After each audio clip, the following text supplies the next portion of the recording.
Hello, hello, hello. How are you guys doing this evening? Like my little post. Turtle prune. I have my hair done tonight. Don't worry, I do have my hat right here.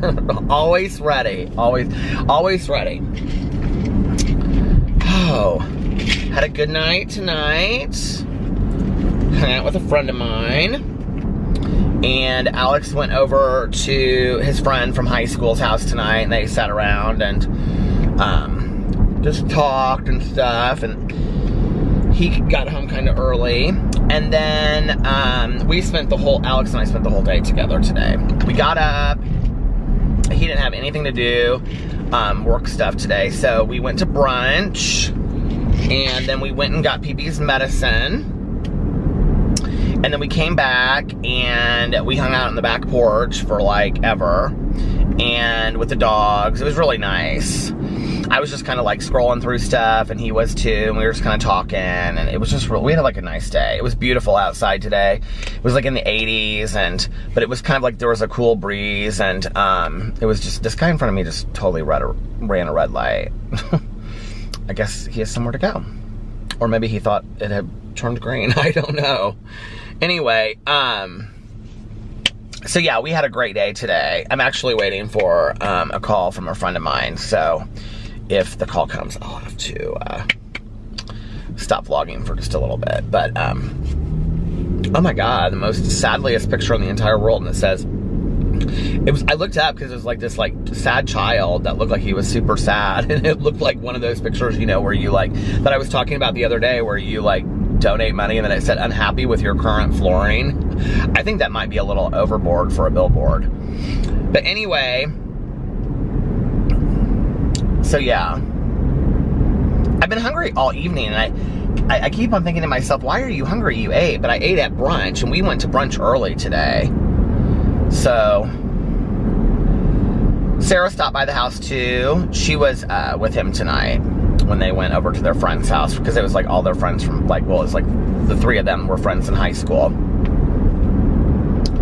I was gonna go with them, but I was gonna do a live stream, and then I was gonna hang out with a friend later. And so I was like, I'm gonna lay down for a little bit, and then he was going earlier. So I was like, well, I'll just do a live stream, because he wasn't gonna be over there that late anyway. And then I didn't end up doing a live stream, and I got up and took a shower, and it was like, you know what, I wanna make my hair look nice tonight. And so anyway, my phone is charging over here, and the phone cord is, oh, I know what else I did today. I did a Taco Bell review of they're called Happier Hour drinks. You guys can go check those out over there if you would so like, on my review channel. And I still have my coffee from brunch today.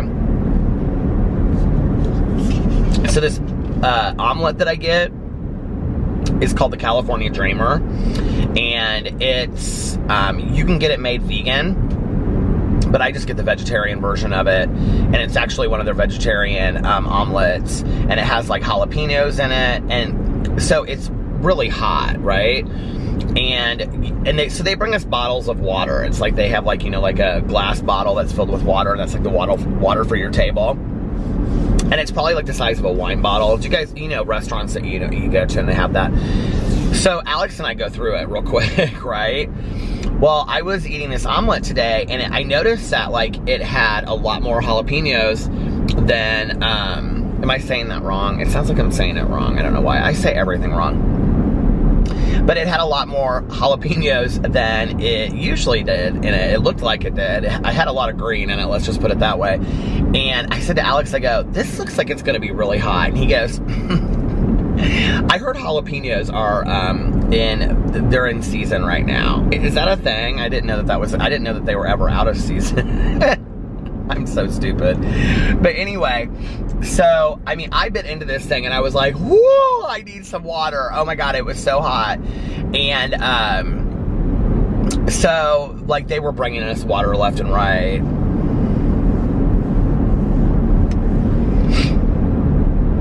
There was this couple next to us, this gay couple, and they were like older. They were, well, not older, but they were probably like between my age and like 50. And don't think they said like one word the entire time that they were at brunch. And the one guy just kind of like kept on looking on his phone, and the other guy just kind of stared at him, and like every time the other guy would look up, he would smile. It was kind of sad. And I said to Alex when I left, I said, I hope that we never get to a point. I mean, I'm not saying that Alex and I just like talk the whole time that we're, you know, eating meals, because that's not the case, but we're actually super friendly with like the wait staff. Like, it seems like all of our regular places, we know all the waiters and waitresses there. We talk to them and stuff, but we're telling stories to each other and stuff, you know. What were we talking about today? It was something I had read, I'd seen an article about. Oh, I know what it was. I'll talk about that in a second, because it was kind of a true crime kind of thing. But I said, I really hope we never get to the point where we like run out of stuff to say to each other, you know? You know, even with my ex, like, it was never, like, at the end, it was never ugly. Like, it was never, I think we had just fallen out of love with each other. You know, we weren't in love with each other. We were companions. But we even, like, were, like, great friends, even up to the end, you know, and had, like, we would take car rides and road trips and stuff and just talk the whole time, you know? But the passion was missing. And I think the passion is something that is vital to a marriage, you know? I think you have to have that physical intimacy and that, you know, physical passion on top of that, you know, on top of that, being good friends with each other and being able to talk to each other and all that kind of, I mean, I just think it's vital to a relationship. But even, you know, he and I never ran out of stuff to talk about. And then my first boyfriend and I, we ran out of things to talk about. But that was kind of a different kind of relationship anyway. Like, I mean, I was early in sobriety, and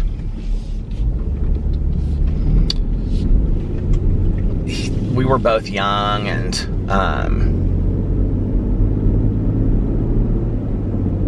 you know, we would travel a lot. Like, that was what we did. We like did a lot with my dad and my stepmom. We traveled a lot, and we just went and did stuff. We were always active, and we had like inside jokes and stuff like that. But it wasn't like we were. I don't know. I look back on that relationship. We had a lot of fun, you know, the first year or two. And we were together like 4.5, 5 years. But after that, we did kind of run out of stuff to say. You know, we did kind of run out of stuff to talk to each other about. And I think we both knew it. And it was kind of sad.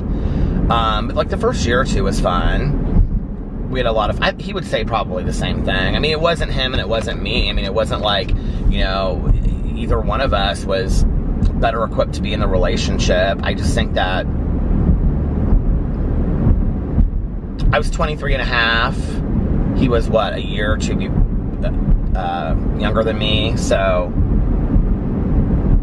if I was 23 and a half, how old would he have been? 22, I think. I don't know. I don't even remember. So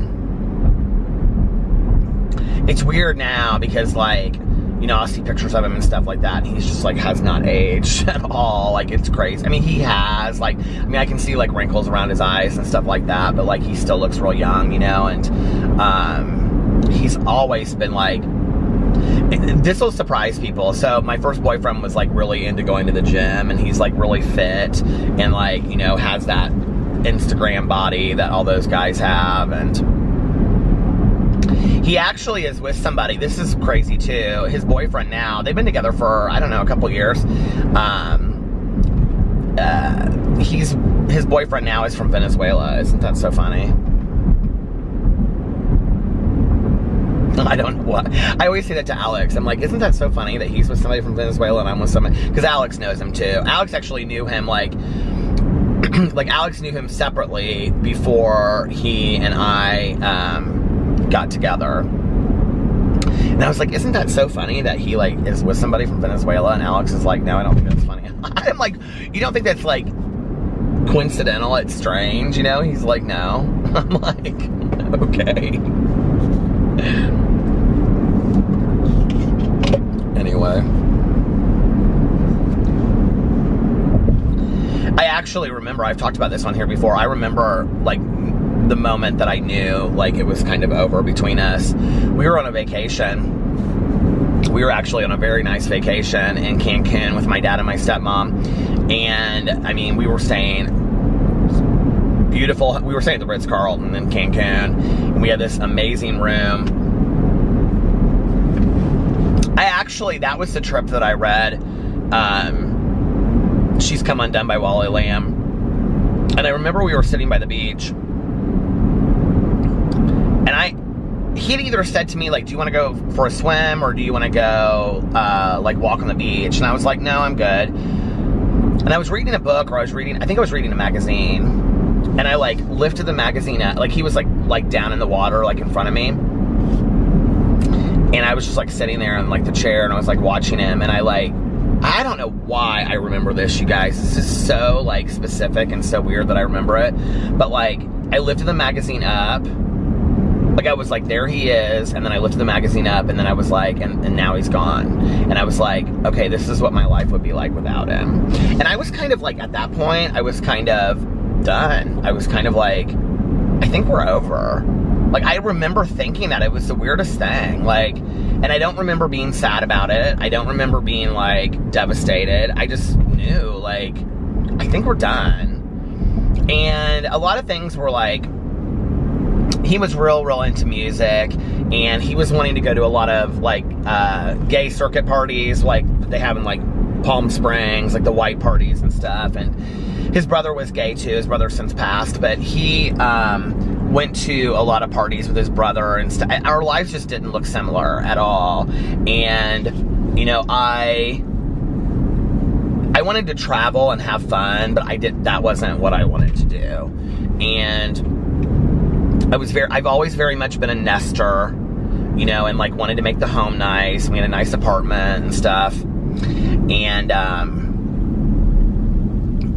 so I remember we broke up, and it was like 2 or 3 weeks later. Nope, 2 or 3 weeks later. It was like 2 months later.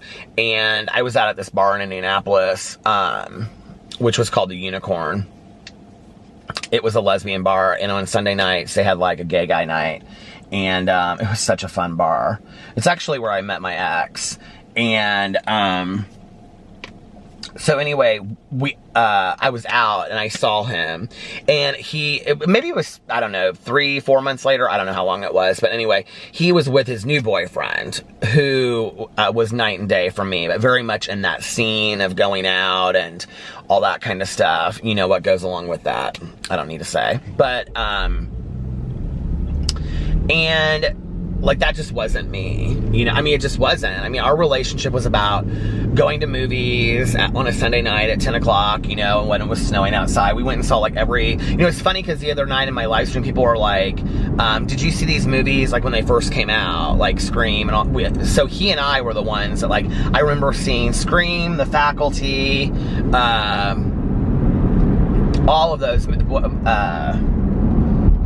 all of those movies. We used to go to see, what was the other one? Urban Legend. We went and saw all those scary movies that were like, I Know What You Did Last Summer. I mean, he and I, all of those movies that came out in that era, like, that's what we did. We went and saw a lot of those scary movies late at night. We also went and saw Titanic and sat on the floor in front of the first aisle because we got there so late, and he had to see it on the night that it opened because he was obsessed with Leonardo DiCaprio. And I was like, are you serious? We're going to go and sit on the... He goes, people were, like, sitting literally in the... I swear it was the weirdest thing, okay? I've never seen a movie like that since. And so we were literally sitting on the, like, in front of the front seat, like, rows. Or, like, on the side or something. I don't remember, but we were, like...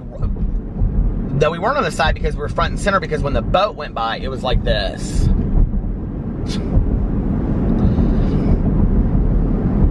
I remember my friend and I, the one that I, you know, went all the way through school with. So she and I, when we were in, I don't know when it would have been, probably undergrad, we went and saw the Blair Witch Project. And it was packed. It was absolutely packed. And we went on, like, a Sunday night, I think, of, like, the opening weekend. That movie, okay, I thought it was terrifying when I saw it. Now it just, like, whenever I've seen it, like, on TV or whatever, it just, like, gives me a headache. It's, like, so jittery. I don't know that I even really understand that movie, if you want to know the truth. Okay, so anyway, But I remember she and I were sitting there, and I don't know how I remember this, but it was this movie theater that I still go to today. We still go to, but it looks completely different inside because they have like the lounge sheets and stuff like that. And they don't really have these in movie theaters anymore, but do you remember when they would have like the side seats? They'd have like 2 aisles going down front, and there would be the side seats, and they'd have like just 2 seats.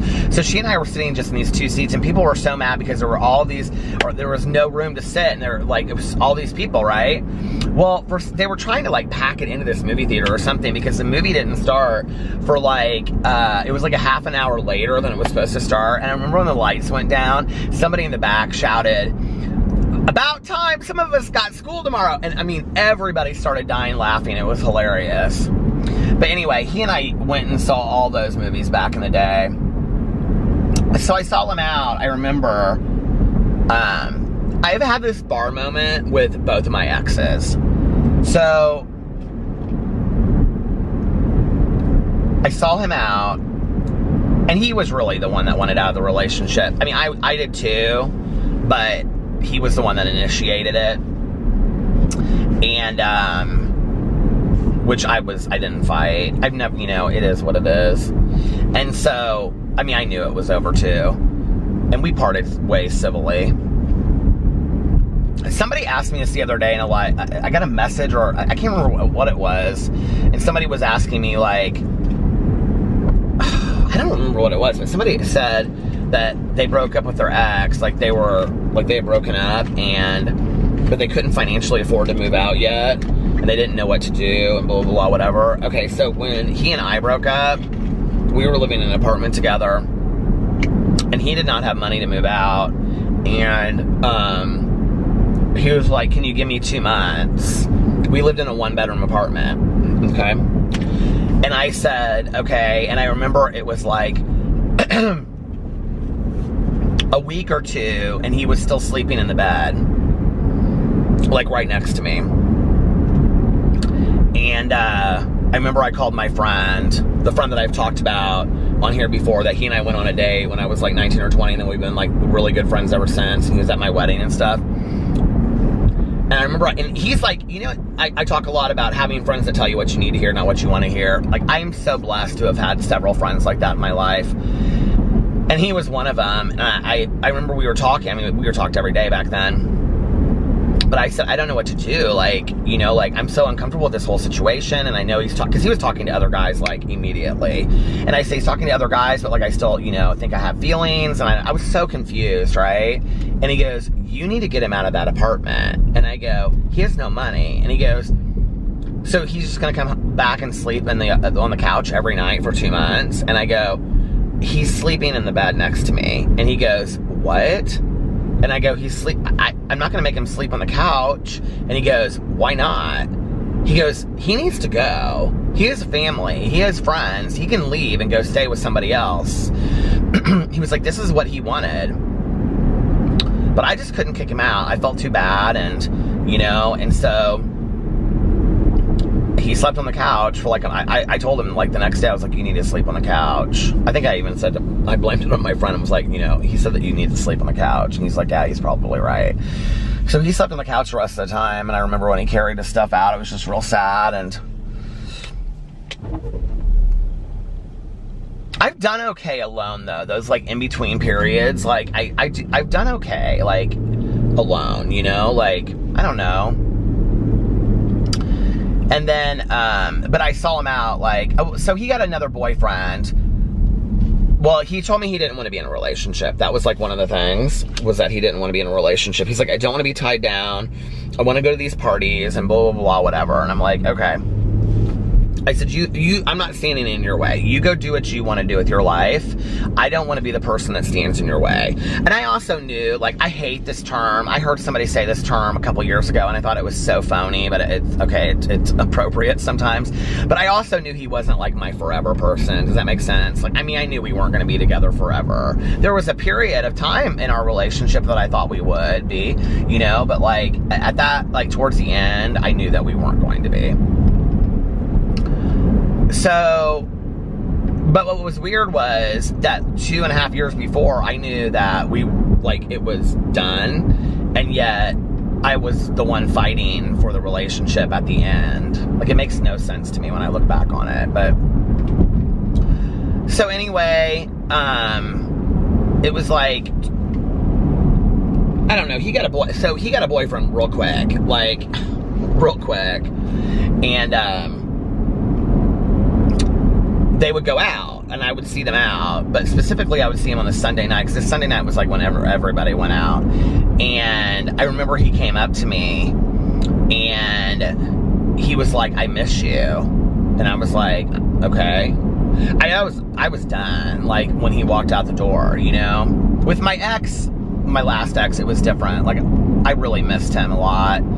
And, I mean, we were so close and such good friends that I just really didn't know who I was without him. You know, I always say this, it's weird. It's like, you know when you break up with somebody, and it's like 5 minutes before you break up with them, you guys are like the closest two people in the entire world. Like, even if you're fighting and arguing, like, you know everything about them and they know everything about you, but like the second you break up, they're out of your life. Like, you don't know them anymore, and they don't know you. It's the weirdest thing, right? Well, with my ex, I still missed him a lot, like, when we broke up. In fact, it was like 2 months into the breakup, and I called him. I had this friend of mine, and that I was like, this woman that I was friends with at the time, and she knew that, like, her hairstylist and his boyfriend had broken up, and they had been together for like 5 or 6 years, and they broke up, and then they were apart for like a year or two or something, 2 years, I think, and then they got back together, and they had been together for like 10 years. And I kind of thought that would be us, like, you know, that we would get back together and whatever. But I also knew how dysfunctional the relationship was, and that we weren't in love with each other anymore. And I remember, like, I would call him, like, and be like, please just come over, let's talk, and whatever. And at about 2 months, I called him, and he said, he finally took my call, and he said, stop calling me. And I said, I know, but I just want to talk. Like, don't you think we can talk things out, come over, whatever? He goes, you wanted out of this relationship, now let me move on. He goes, let me get over you. And I was like, okay. Because the months before, well, the 2 years, 3 years before were just really bad. And it was bad. And it wasn't his fault, and it wasn't my fault, it just was bad. And, I mean, we had good times in there, but it just, you know. So, when we broke up, I remember the date and everything. It's so strange, because it was the day after his Christmas party. And I came in from, like, having worked all day, and he just looked at me. He had, like, the remote in his hand. He was like, this is either gonna work or it's not, just you need to let me know. And, like, my bag just, like, fell off my shoulder, and I was like, I think we're done, I think it's over. And I really didn't think he was gonna ask me that day. Like, I had really thought, like, we had always loved Christmas together. We were, like, huge Christmas, you know, freaks. And I thought we had, you know, I had, like, this cabin booked in Gatlinburg, because we were gonna go down there with my mom and a friend, and I thought if we could just get through Christmas, like, maybe that will save us, you know? If you've ever been there in a relationship, you'll know what I'm talking about. It's like, I just thought, like, maybe Christmas will save us, you know? I don't know. So, I was at the end. So, I called him and he said that to me, and then I didn't call him anymore. And then, we talked, like, 2 months after that? 3 months after that? Oh, no. So, okay, we broke up in December, so that would have been January, February when we had that conversation. And then, when my mom was in the hospital, was probably the next time that I talked to, it would have been the next time I talked to him. And then the next time we saw each other face to face, I called him and I said, you need to come up and say goodbye to my mom. And he said, no, I don't want to do that. He got real weird on the phone. He was like, and he and my mom were really close. And he said, I don't want to do that. And I said, you need to come up and say goodbye to my mom. I said, she loved you. She really cared a lot about you. You need to do this. And he said, I can't do that. He was like, I can't say goodbye to your mom, you know? And I said, please do this for her. I said, I know she's, you know, I don't know what she knows, but please do this. And he said, okay, but I'm not coming if your dad or your aunt and uncle are there, you know, Caroline or anybody. So I went in and I said that they all needed to leave for an hour, and he met me up there.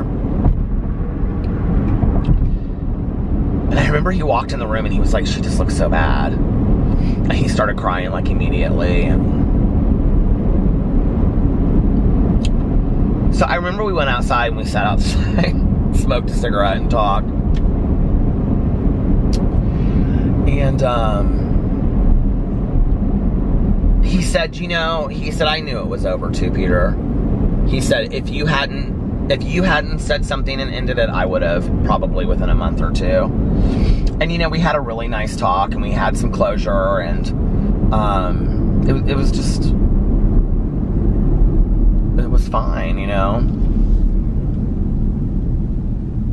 But, so my first boyfriend, 3 to 4 months after we broke up, this story I keep on trying to tell that I don't tell, he came up to me one night, this Utopia thing, and he was there with his boyfriend, and his boyfriend was like on his heels, and I was with like my friend, the one that moved to Denver, and his boyfriend's like, they're like fighting about something, and I said, and like he came up to me and was talking to me, and his boyfriend was like fighting behind him, like trying to fight, and he was like, and his boyfriend was really friendly to me too. They lasted about, I don't know, 3 months. I can't even remember what his boyfriend's name was. I do remember though that he like did people's taxes, and he offered to do my taxes. I was like, no, I'm good, dude. Like, I'm totally fine. Okay, I don't need you knowing my personal information, but whatever. So anyway, I don't know how I remember that. So anyway, they're like fighting, and my ex wasn't living with him. He was living with this other guy, like in a house, and there was like people coming in and out all the time, and they were always having like parties and stuff. And he looked at me and he said, he like said something to his boyfriend. He was like, can you just give me 5 minutes or something? He just like stood back there, and he looked at me and he goes, I miss you. And I was like, okay. And he was like, and I miss everything that you like provided for me that I didn't even know that you provided for me. And I was like, what do you mean? And he was like, well, you gave me like a home, like you made a home for me, you know, like the bed was always made nice. You were always like, you know, folding the towels and making sure that the house looked nice and smelled nice. And we had candles, and, you know, he's like, you were always wanting to do family dinners and go to movies. And he's like, I miss that. I miss that stability. And I was like, okay.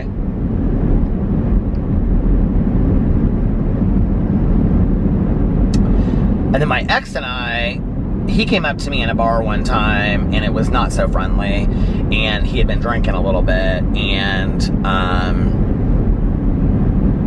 he had some choice words for me, and I just was like, if you want to talk to me, that's fine, but no, I don't talk to people and have serious conversations with them when they've been drinking. Not people that want to have conversations with me about my life. That's not fair to me, and it's not fair to them. And I was like, if you want to talk to me about this, like, when you haven't been drinking. I also, like, he didn't drink the whole time that we were together, so I wasn't used to him drinking. It was really weird for me. So whenever I would see him out and he had been drinking a little bit, I just didn't. I didn't. I was like, I don't know you. Like, this is weird to me. I don't like it. But he's a good guy. I mean, I've been really blessed to have dated just some wonderful people and been with wonderful people in my life, you know. What's really weird about it is that my ex was a total homebody. My first boyfriend and I, we like to travel a lot, okay? And I like to be a homebody. And then my second boyfriend, he was a complete homebody, and we traveled. But he didn't like to go and do like stuff, you know, like cultural stuff and whatever, and didn't really like to go to movies. And then Alex likes to do all of it, and has also pushed me to be more social. So, you know, it's interesting that like, now I'm in a position where I have like the best of all of it, you know?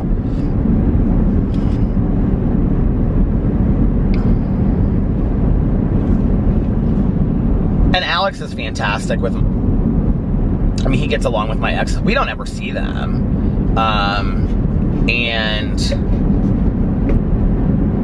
Well, we see his ex sometimes, which is interesting because he works somewhere that we go. And I'm always like, Alex, talk to him, because he's real nice to me. I mean, it's been so long. Alex and I have been together for, you know, over 11 years now, but I mean, there's no animosity or anything there. But I did have to call and talk to my ex, and it was weird because when I texted him, like, I realized I hadn't talked to him. It had been like 2 or 3 years. It was weird. But when my friend Scotty died, I had to call him because he's how I met Scotty. And so I had to let him know, and because he wasn't answering anybody else's calls, I guess. And so I asked Alex. I just think that's respectful, you know. I said, do you care if I contact him? And he was like, no, you do what you need to do, you know. So yeah, relationships are weird, aren't they? Like, old relationships. I think it's weird that, like, at the time,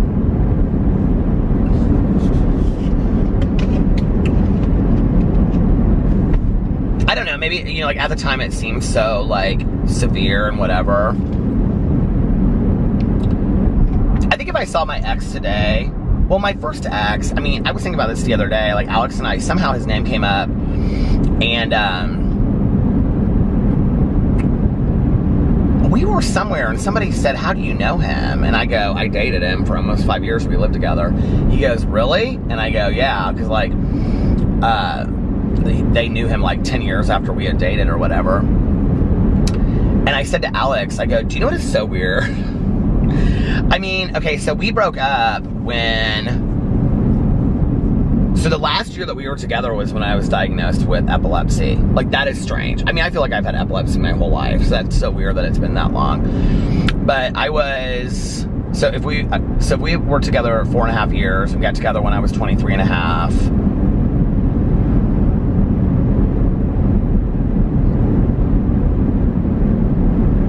I was gonna be what, 28? Yeah, that was when it was that I got diagnosed. I can never really remember. I need to have my neurologist look that up when I go in there next. But so, I mean, it's been 20 years, you guys, since I was with him. Like, it's been forever.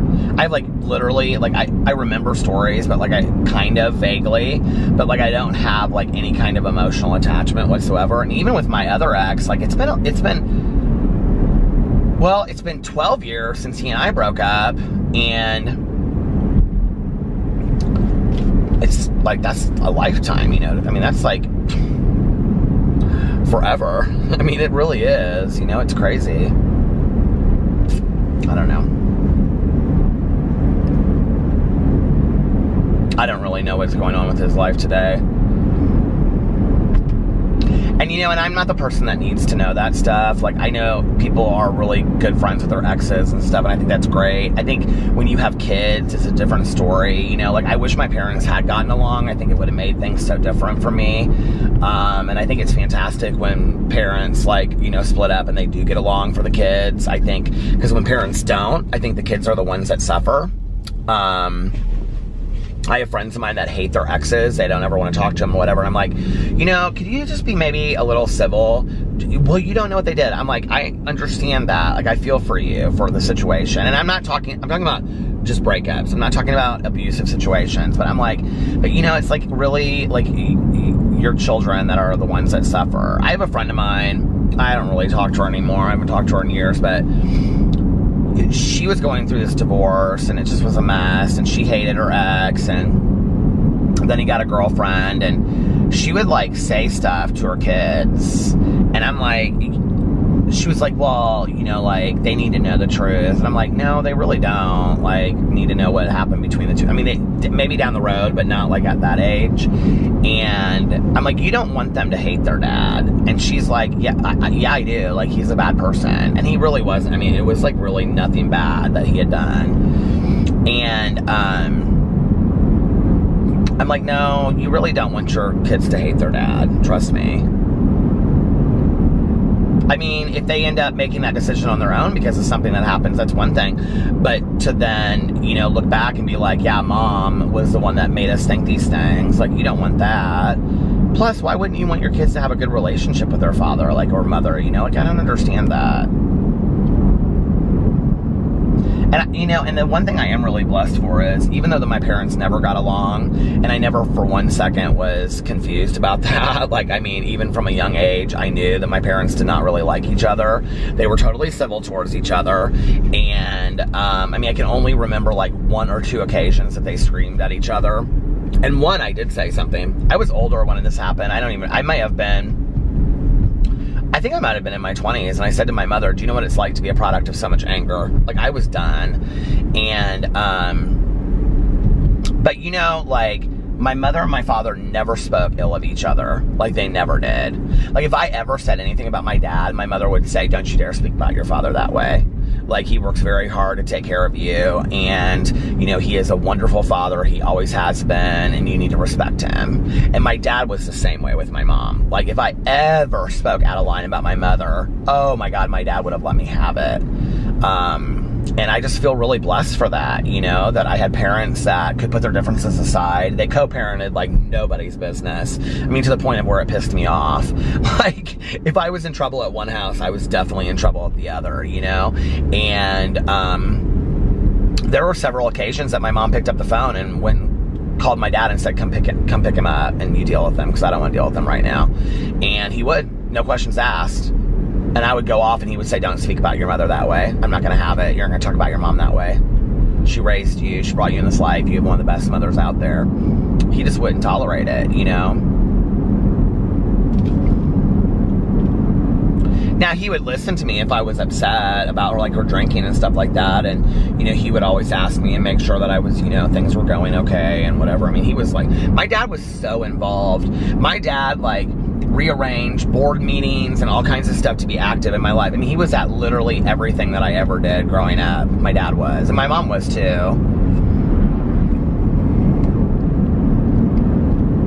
I think that's why my mom beat herself up so much about the drinking as a parent, because she prided herself so much on being a good parent.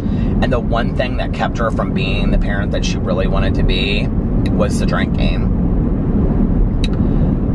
And I think this is why it's important for me, like, in talking to people, like, to never give up hope. Somebody just messaged me this week and said something about their dad. You guys, just because I don't always respond, because sometimes I just read, doesn't, like, I don't want to just respond with, like, one sentence, like, oh, thanks, or whatever, you know, like, just because I don't respond doesn't mean that I haven't read it. But somebody messaged me this week about, thank you for sharing my stories about my mom, because it gives them hope, or it gave them hope, and their dad has been sober for like a couple months or a year or something like that. You know, the thing is like, it's important, I think, for people to know that my mom didn't get sober until she was 51. I had given up hope. I never thought that my mom would get sober, you know? Not only to get sober, but then to be like somebody that people looked up to and respected in recovery, you know, in a way that I didn't even know, because we kept our recovery program so separate, you know, but like, and like our relationship was so fixed. And I mean, I just never thought that would be the case, you know? And I don't look back on my life. Like, yeah, I look back on my childhood and think about the things that happened with her being drunk, but that is not the memories that are at the forefront of my memories with my mother. They just aren't. It's sitting around drinking coffee, laughing, you know, or her cutting, you know, plates of cheese for the Oscars, or, you know, us, you know, laying there late at night and just talking, or taking walks, you know, and just all kinds of stuff. It's talking, you know, about recovery. It's not about those moments that I had that just, I look back on in my childhood. Those are there, but they're kind of canceled out, or when I think about them, the next thought, it's like, you know, we say in recovery, like, first thought bad, second thought good, and it's like, which I don't know if I necessarily agree with that 100%, but, you know, like, I think about that sometimes, because it's like, if I'm thinking about something that happened in my childhood with my mom, which was usually just fear-based, I just never really knew, like, what mom I was going to walk into the door with, you know? Like, was it going to be drunk mom, or was it going to be sad mom? Sad mom was almost sometimes harder for me to deal with than the drunk mom. Sad mom, which I now know in retrospect was depressed mom, which is why I really, really believe in, you know, appropriately being diagnosed for mental health reasons, because my mother, I do believe, you know, suffered from severe depression and it never was dealt with, and I couldn't help that, you know, like, and I didn't know as a child how to help that. And then I think she self-medicated by drinking. And I think she did the best that she could. You know, I don't fault my mother, but I'm also not a bullshit artist about it. Like, you know, I look at it realistically at who she was, and that she had a severe drinking problem, and she was an alcoholic, and I think she self-medicated. And I think it was a lot of fear, and I think that especially when she was alone, when I wasn't there, you know, is when the drinking was really out of control. And because that's when things would happen, you know, like my mom like fell down a flight of stairs one time. She'd been drinking all day at a Super Bowl party, and she fell down a flight of stairs. These situations like this always occurred when I wasn't there. Now, a lot happened when I was there too, but she would really try to hold off from drinking as late as she could. The times that I remember her just being wasted drunk when I was at the house are when her friend would come over, and they would drink in the afternoon, and then like her friend would leave because her friend was married, and she would take the kids and go home after they'd been, you know, dancing in the library to Fleetwood Mac or Thelma Houston. And then my mom would be there, and she'd just be intoxicated, and she'd be trying to make dinner. And I can remember her just like, you know, she would go upstairs and put her nightgown on at 6 o'clock of those days. And then she would come down and she'd be like trying to make me something for dinner. And I can just remember sitting there at the kitchen table looking at her and just knowing like mom's not okay. But I knew what that was from an early, you know, age, that what mom not being okay was. I also had, you know, like, it wasn't just my mom, it was the whole culture that she lived in, that like her friends drank like that. You know, my aunt was a heavy drinker. You know, it was like I was surrounded by it, you know? So it wasn't just my mom. Like, I saw it like a lot. Like, I think often, like when I tell these stories on here, you know, it's like, oh, I had this childhood and then it was my mom. That wasn't the case. I was saturated. I was saturated with it.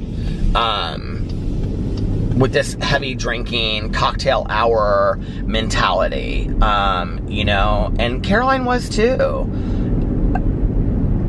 So, you know, the difference is Caroline had her dad, and her dad didn't drink like that. And so Caroline was kind of guarded and protected from all of it. I wasn't, you know, like it was then at the end of the day, it was me and my mom. And so if she drank that way, then it was, you know, whatever.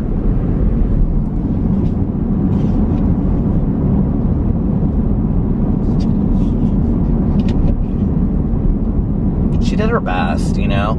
I don't fault her for that today. I'm not angry about it today. It makes me sad because I think my mom beat herself up with guilt and shame about not being the mother that she could have been, you know?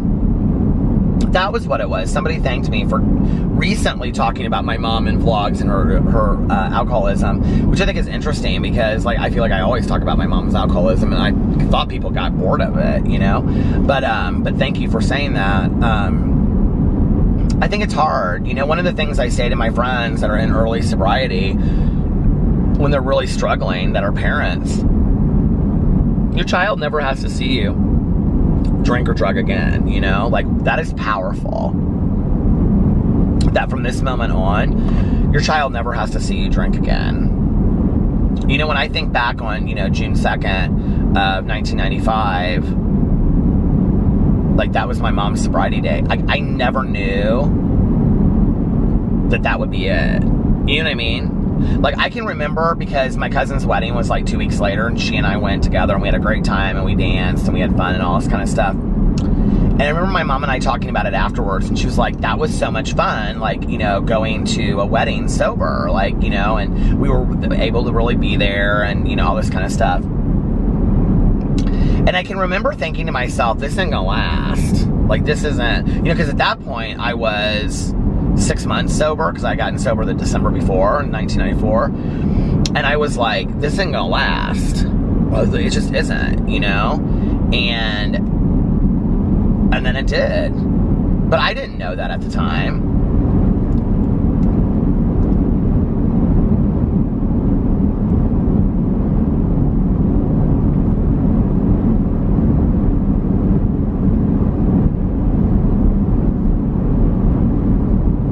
It's a weird world, you know?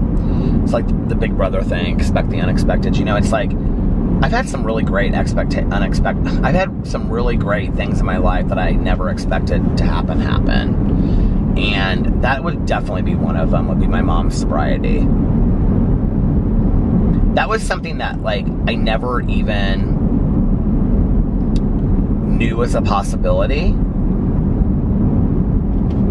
You know, like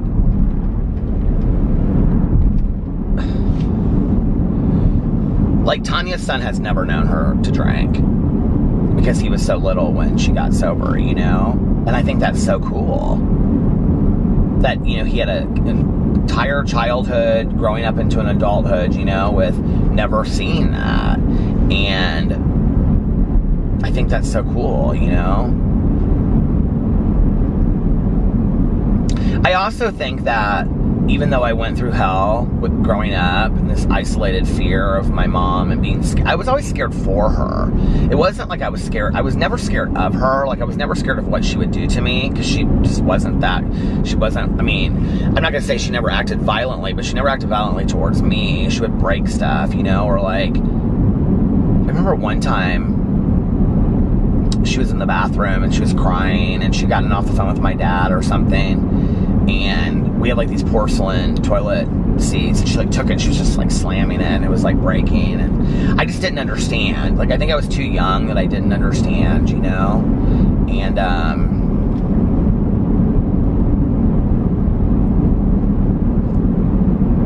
you know, somebody commented on my video one time and they said, your mother would hate for you to speak about her this way. My mother would want me to speak about her this way. My mother would want this to be shared so that other people don't have to go through the same thing that we did. And I think that's the one thing that you don't really understand until you're in sobriety. She wasn't ashamed of it when she got older, you know, when she got sober and she had had some time. She realized it was part of her story. It was part of who she was. And, you know, she wasn't that person and when she passed. And she knew that. And we had said everything that we had, you know, wanted to say between each other. And I can't remember. The actual comment was something like... I remember reading it and I thought, are you kidding me? I think I probably knew my mother a little bit better than you did. Something about, it's so sad to me that you talk about your mother this way, or you shouldn't talk about your mother this way. God rest her soul. My mother would have commented back to that comment.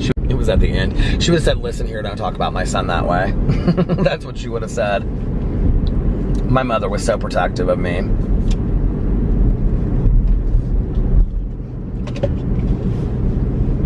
But no, and you know, whatever, like, that comment's whatever, but, you know,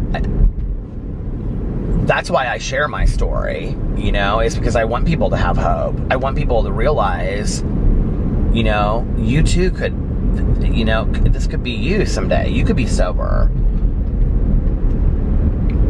You know, it could be your kids that are saying how proud of you that they are. I mean, I was so proud of my mom.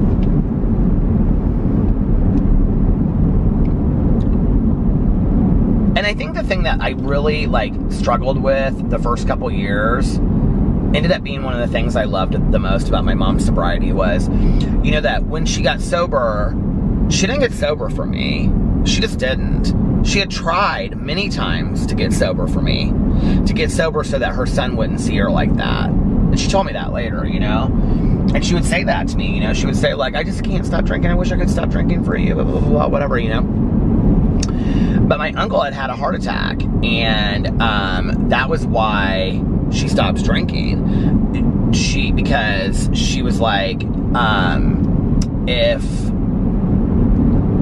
it like shocked her system, and she was like, if I live another week, another month, another year, another 10 years or 20 years, like, I want to have a quality life, and I don't have a quality life right now drinking the way that I'm drinking. The other thing that happened around the same time was that she had a friend of hers. I think her friend was being a little tricky, sneaky, but her friend had been taking her to Al-Anon meetings because of me, supposedly, I think. And my mom was in this meeting, and she had this, it wasn't her first Al-Anon meeting. She had been to several of them, but she was listening to somebody's lead or story, and she was like, oh my God, this is me. Like, I'm in the wrong meeting. Like, I need to be, you know, and she knew that.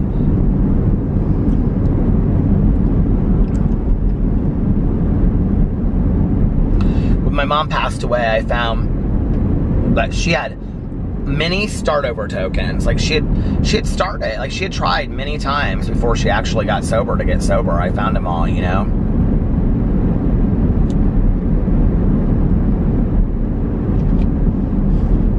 I've actually donated a lot of my mom's coins back when women have special birthdays, because I think that she would like that, you know. I think she would want her legacy to carry on in recovery. My mom was very proud of her recovery because I think she never thought she would get sober. I think she tried so hard, you know. It's like, I can remember, especially when I moved out. I don't know why I remember it then, but my mom always kept a calendar. You know, like those calendars you get, like the cheap calendars that come in the mail? Like calendar, you know what I'm talking about? And like, she would keep it, like, she had this desk in her kitchen, and she would keep it, and then she would write, like, this is at the old house before she moved into the condo. It's like this little desk area that she had with a chair in the kitchen, you know, like drawers and stuff. I remember she used to keep a carton of cigarettes in this towel drawer that was like 2 over. It was like, if this is a desk, it was like drawer, drawer, drawer. She kept her carton of cigarettes in there because I used to steal them from her. Before I started smoking, I was bad. I started smoking Vantage Ultralights. That's what my mom smoked with the hole. Do you guys remember that? I used to steal her cigarettes from her carton, and she never knew. Like, even when I told her later, she never knew. She was like, oh my God. And my mother was such a penny pincher. I don't know how she never knew that I was stealing packs of cigarettes from her. But anyway, yeah, Vantage Ultralights. Because my friends would laugh if that's what I smoked. But, we had like a yellow phone in the kitchen that was in the wall, I remember too. And, but she would keep this calendar there, you know, and she would write on it. Like, and I remember I found it one time, and it was like, she had like counted the days, and it was like 9 days or something. And it was like 9 days without a drink. Like, she was counting like 1, 2, 3. It was like, you know, 4. It was like 9 days and without a drink. And then later she told me that too, that she had, you know, done that for years, that she was trying to, you know, like, stop drinking, and she couldn't do it. And I think that's why she so believed, you know, in the spiritual axiom of recovery, because, you know, for her, when it became this, you know, turning, you know, her life and her will over to her higher power, which, you know, she believed it was God. For her, I think that's when it started really changing. And my mother, let me just tell you something right now. If she was sitting in this car, there's this idea that once we've been sober for a while, that the desire to drink or drug has been lifted from us. I don't know that even at 24 and a half years I can say that today, that there's not ever a time that I don't think about having a drink. My mother truly believed that the desire had been lifted from her, that she asked God to take it, and he did. She still went to meetings till the day she died. She went to a lot. My mother went to like 6 out of 7 days of the week. But she truly believed, because there's like this saying that we will recoil from it like a hot flame on the stove.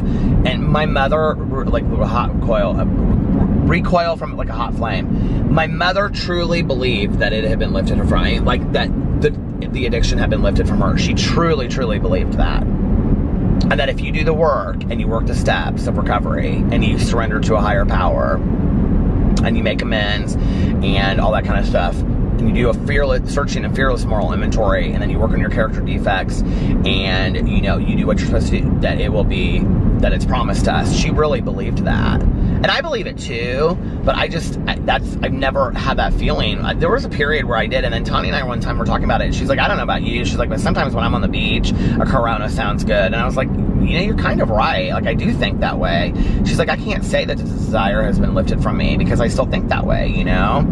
Somebody asked me in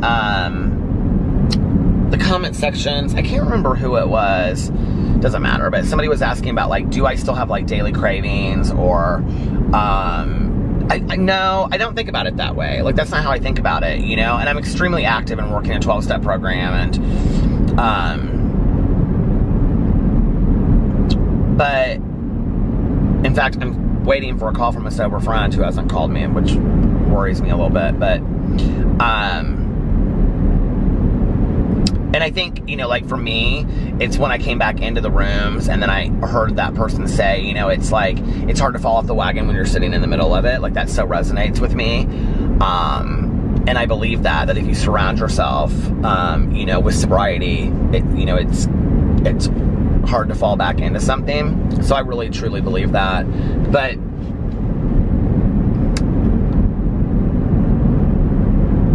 and that for me, you know, I had a friend of mine the other day that just got, he just had his birthday, 38 years. Like, that's crazy.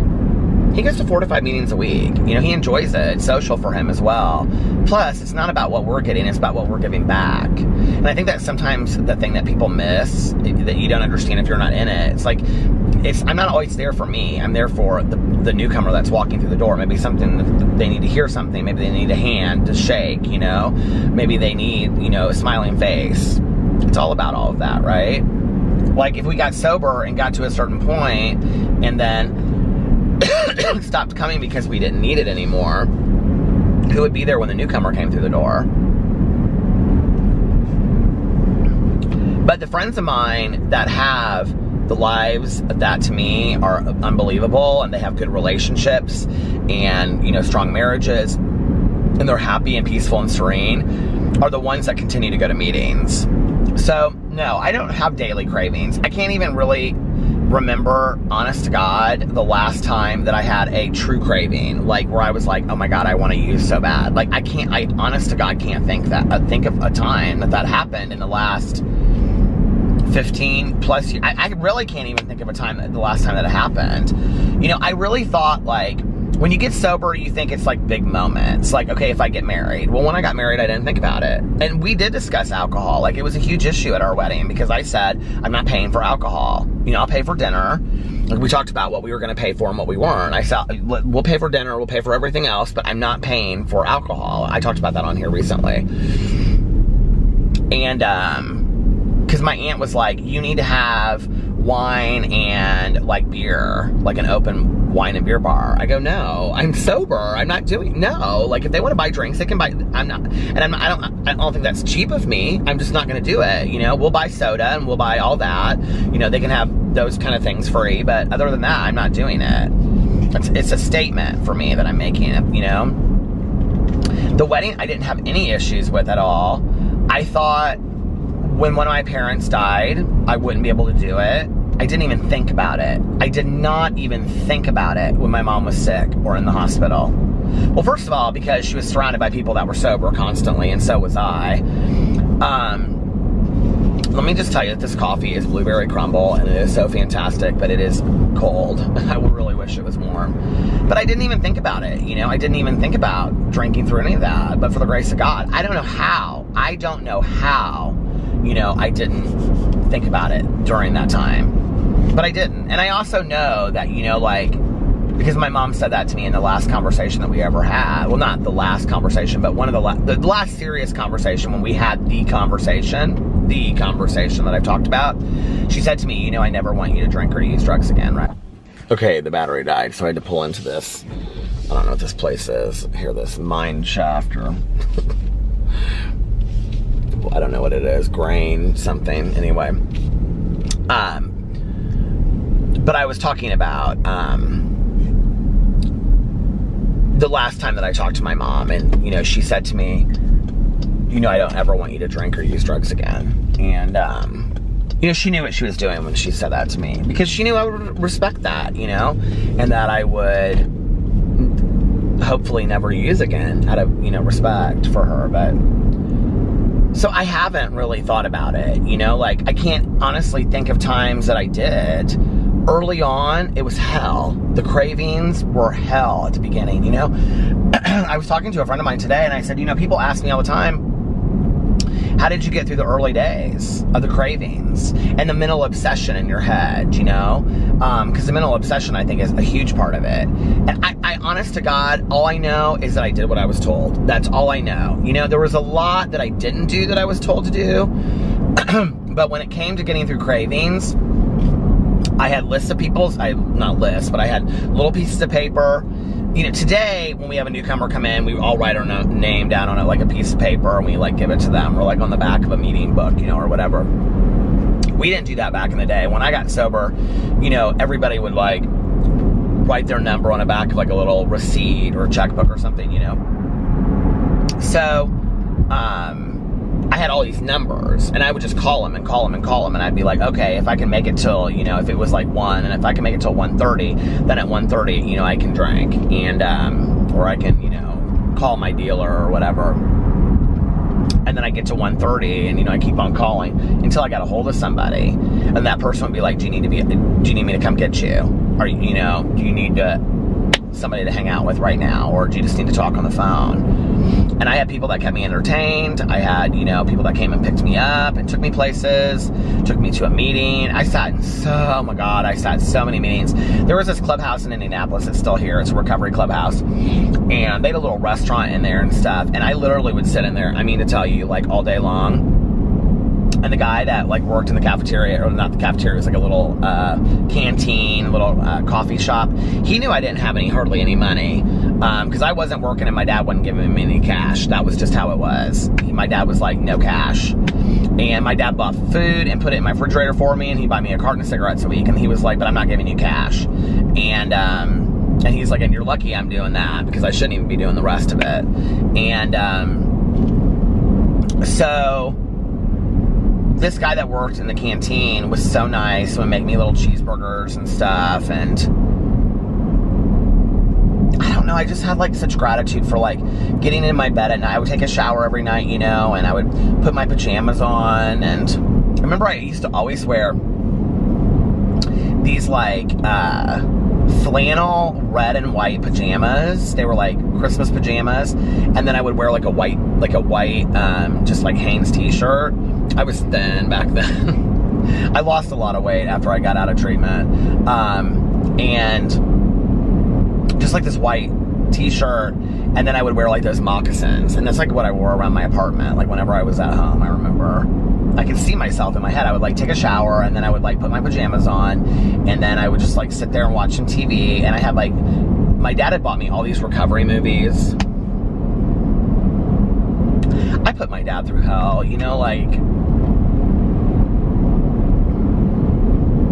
just what a wonderful man, you know. I remember he bought me all these recovery movies on, you know, VCR tapes, and so I would watch those, or, you know, and I would make a pot of coffee, or, you know, have a glass of orange juice or something, and make a turkey sandwich before I went to bed, you know, and I would like go in there and I would lay down and turn on my fan and start another day, and it was homey, it was safe, it was so safe, you know, and it was nice.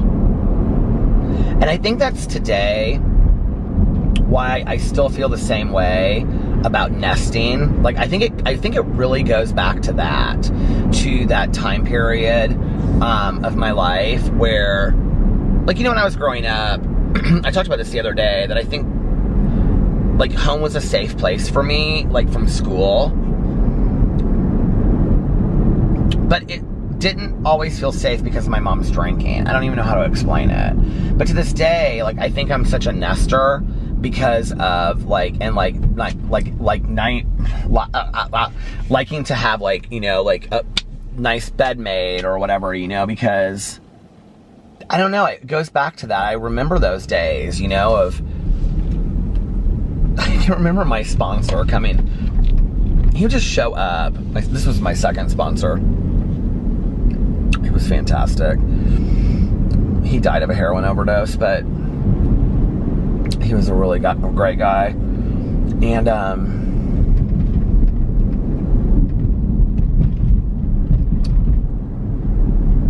he would come into my apartment and he'd be like, I'm doing a check. And I'm like, you're doing what? I remember the first time he did it. And after that, I was like, okay. And he would come in, and I had to get up and I had to make my bed. I had to keep the kitchen clean. I had to keep the bathroom clean.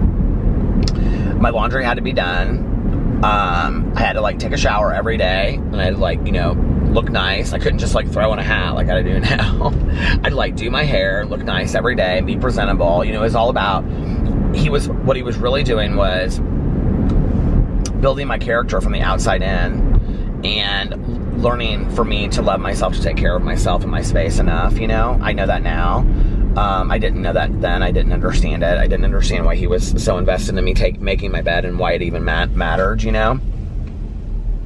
And he was like, you know, this is your space that you should be proud of. And, you know, and I see that a lot with like halfway houses do that kind of stuff too, you know? And I think it's like really, really, you know, it's important to this day, you know, like for me to feel that way. These people are totally checking me out to the right over here. They're like looking at me like, what are they, who is he talking to? Why is he talking to a camera? It's kind of embarrassing.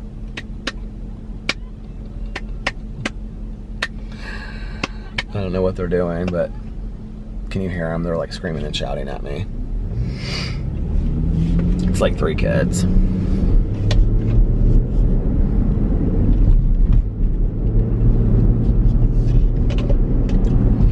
But it's important to me to this day, you know, to like take care of my space. I took care of it much better back then than I do today, you know.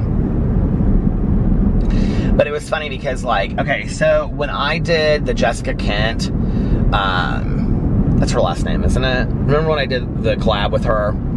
So it was a sponsored video and I got sent this blueberry crumble candle. Blueberry crumble. I don't know what it was. Blueberry something candle. And blueberry muffin or something. And so I keep it like up in this thing, but today I like took down, I had the apple ones yesterday. I had like apple waxes melting and I had, you know, apple candle on the warmer. A candle warmer, if you guys have never gotten one, are fantastic. And so I had that up there and I took it, I replaced it. I put the blueberry one on when Alex and I were outside on the patio. And so when I came back in, I think I must have done it because the coffee was making me think that or something. I don't know. But anyway, when I came back in, like the whole house, like I cleaned up a little bit today and the whole house smelled like that blueberry muffin smell. And because that candle warmer is so strong, and the whole house smelled so good and it smelled so homey and it was so clean, you know, and the pups were running around and the bed was so cozy and kind of like we had made it this morning a little bit. And I mean, not fully, but like we made it nice, you know, and it just was like, and I love that, like, you know, just even just, you know, putting my feet on the grass in the yard. And I don't know. And that's where for me, it's like life is so simple and I just like the simplicity of all of that, you know, makes me happy. And I think it also grounds me and brings me back to what's really important and what I need and what I don't need. Because I don't need a lot, you know, I just don't. Well, you guys, listen, I think I've gone on a lot longer than I was going to. Didn't I say it was going to be short tonight and it's been over an hour? I have said that every night for like the last 4 nights and it keeps on being about the same amount of time. So I'm going to get off here now. And I hope you guys are having an amazing Sunday. It's my favorite day of the week. I love Sundays. They're just like days to relax and hang out with your loved ones and get prepared for the week ahead. I don't know why, but I just love Sundays. So anyway, I hope you guys are having an amazing Sunday, unless you have other plans. But like I always say, don't have other plans. Make the most of it. Enjoy it. Do something fun. You know, start some new show or go see a movie or, I don't know, get carry out or something. And do something fun. Make the most of it today. You're exchanging a day of your life for it. And if nobody else has told you this today, I love you. Make sure that you look at yourself in the mirror every single day and tell yourself good things about yourself, that you say positive affirmations to yourself, and that you tell yourself, I love you every single day. You are valuable. And don't forget the positive affirmations. I think those are important. And most importantly, make sure that you let somebody else know. And the reason I say most importantly is because there are people out there that don't have anybody that says it to them, you know? So make sure that you let somebody else know in your life today how important they are to you. Even if it's just calling them up and saying, hey, I was thinking about you, I hadn't heard from you in a while. And letting them know that. And yeah, that's it. So I love you guys and I will see you tomorrow. Bye. Love you. Hello, hello, hello. How are you guys doing tonight? Well, I did it again. I slept straight through the night. It is currently 6:08 a.m. on Saturday, so this is Friday's vlog. But I feel really rested, so the reason why it's a problem is not so much that I'm getting up at 6 a.m. and filming my vlog, which I'm sure is strange to a lot of people, but it's not strange to me. Actually, I saw my neighbor yesterday, my new neighbor that moved in. She was like, you have kind of crazy hours. And I said, yeah. And she knew that I like make videos for YouTube. And I was explaining to her what I do, and I said, you know, sometimes I like to go to sleep with Alex, and so like I'll go to sleep with Alex, and then I'll wake up and be like, oh my god, I forgot, you know, I still have to go vlog, and so I'll go outside and I'll vlog and whatever. And she was like, that's so much fun that you get to do that. And I was like, yeah, I love it, you know. So anyway, it wouldn't really be a problem today because I would go back home and maybe go back to sleep for a couple hours, although I'm weirdly like awake. And I think the reason is because I literally got 7+ hours of sleep. I slept straight through the night. I mean, I was out. I remember like Alex and he like put his hand across my chest, and we were like talking about today or Saturday, and I turned like, and I was like, good night babe, love you, and I like turned over and I was out. Like I don't remember anything after that. And he was on his phone when I told him good night. So it is cold in Indianapolis. It is 30 degrees. Oh, but the reason why like it usually wouldn't matter, but today it does, is because today is Carlitos' birthday party, which is at 2 p.m. And I'm meeting Alex there because he has like work stuff he has to do today. And then I got some water before I left. I was so thirsty for water.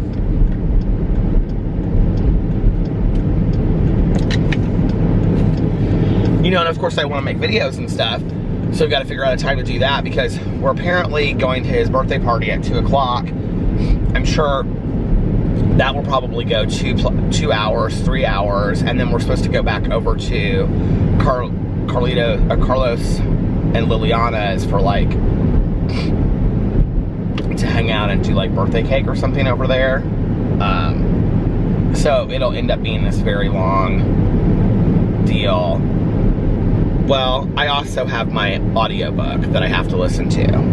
And so my plan had been to really drive around tonight, Saturday night, and listen to like 4 hours of it. That had been my plan, to listen to 4 hours on Saturday night and 4 hours on Friday night, sorry, and 4 hours on Saturday night, and then have the whole thing done. I know there are some people that are like so confused right now, like what day it is and whatever, watching this. It doesn't matter.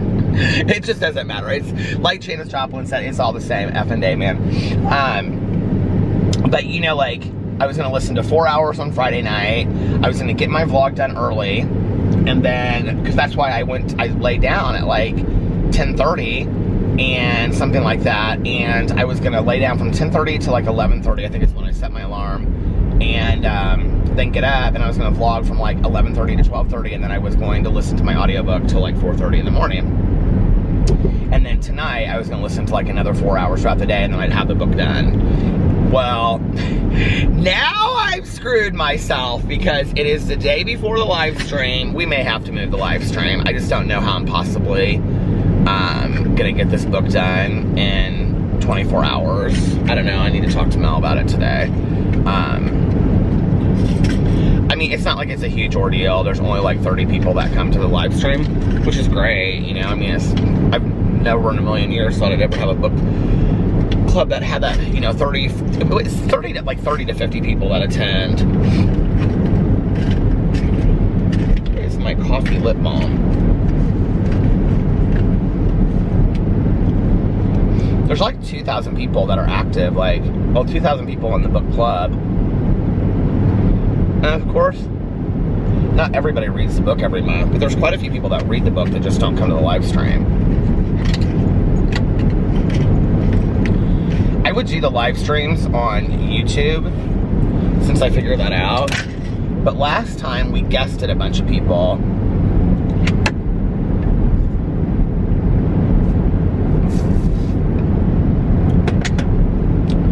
That water tastes so good. But last time we guested a bunch of people. And I want to be able to do that again, and you cannot do that on YouTube Live anymore. Plus, I can kind of like moderate what's going on a little bit easier. The fact that it's smaller, I don't know, keeps it just a little bit nicer. So, because it doesn't go so fast, you know. So that's supposed to be on Sunday at 4 p.m. I'm gonna have to talk to her today and see what we're gonna do. I don't want to go into it just not having finished the book. I like the book. I just don't know that there's any way that I can possibly get it done. That means I have to listen to 9 hours in 24 hours. I just don't know that there's any possible way that I can get that done. So anyway, but I had kind of planned that on Saturday I wasn't sure that I was going to make videos anyway because of Carlitos' birthday party, and I just kind of wanted to be with family and stuff. So I was like, well, maybe I'll just take the day. But on Friday, because I was so busy, I had like all this sobriety stuff to do on Friday. I was like, I had like this commitment in the early evening, and then I was had to meet with a friend of mine in the afternoon. I was like, well, maybe, but I ended up making videos on Friday. So, okay, what did I do? I got up, and like I said, this vlog, did I say this already? This vlog is not going to be super long. It just can't be, you guys, today, because I have too many things. I'm on my way currently, well, I'm in the direction of, whenever I finish vlogging, I'll probably go in there and do it. I'm in the direction of going to get Carlitos' birthday present. Alex already got him something. He got him a bunch of Spider-Man stuff, apparently, when he was at Target. So Alex got off work yesterday, and he went over and picked up Sarah, and then they went to Target, and he bought Carlitos' birthday present. He was going to get it from both of us, but I was like, no, I want to get him something too. So when he was there, he FaceTimed Carlitos and like was showing him stuff, and I was like, well, that makes it real exciting for the kids. So he got him like the Spider-Man stuff. He really wants a remote control car, so I think I'm gonna get him a remote control car is what I'm gonna do. People are up and early at Denny's this morning. So yeah, that's the direction I'm going in. But anyway, what was I gonna say? So this is gonna have to be a short vlog today. I got up on Friday, and I'm trying to think of what I did. Oh, like I got up and I took the dogs out, gave PP his medication, and then I had to like leave and get out of the house because I had to go meet up with my friend. And so I went and met up with my friend for coffee. And then I had a bunch of errands to run after that. My day seemed to go so quick because I didn't leave there until like 3, and then I had to be at this recovery commitment thing at 5, and so it was like my day went super fast. I came home in between, and I filmed. Did I do it afterwards or before? No, I did it afterwards. After, so like I did this thing, it was like an hour long. It's like an hour and a half long. And then I got home about 6:45, and I filmed a video for my Peter Mon channel, and then I filmed a video for my Peterisms channel, and I wanted to do a review video, but I didn't get to it. And not enough hours in the day. That's how I feel.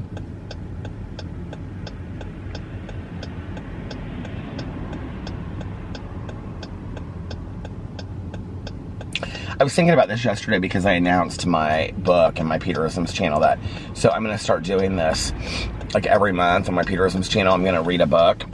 There's going to be like, it's like kind of like a read-along, not necessarily like a book club, but like a read-along. Self-help or motivational book. And so for November, I'm reading The 4 Agreements, and by Don Miguel Ruiz. I've never read it before. I heard it was fantastic.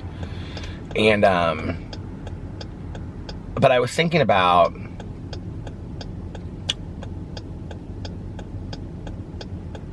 you know, like how in my life, I've had people like criticize me and be like, you're always starting things, you're always like new ideas, and you sometimes like don't like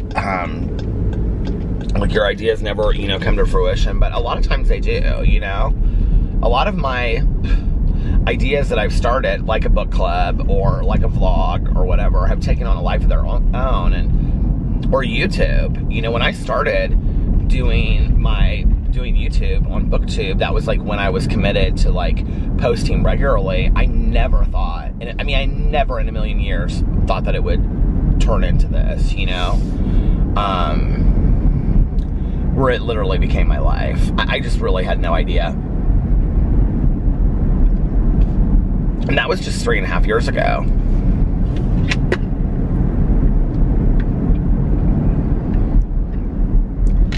So it's crazy how, you know, much your life can change in such a short amount of time. I posted this picture yesterday on my Instagram, and I was like, can't wait to be back. It was like from Miami, and I was like, can't wait to be back in Miami, or be back in Miami next week or something. Will be our second home, hopefully very soon or something. Oh my God, I got so many people from like my personal life that called me and was like, are you moving? Did you not tell us something? Blah, blah, blah, whatever. Like Melissa texted me and she was like, are you moving to Miami? What's going on? I was like, Melissa, we were just at your house last night. Don't you think we would have told you?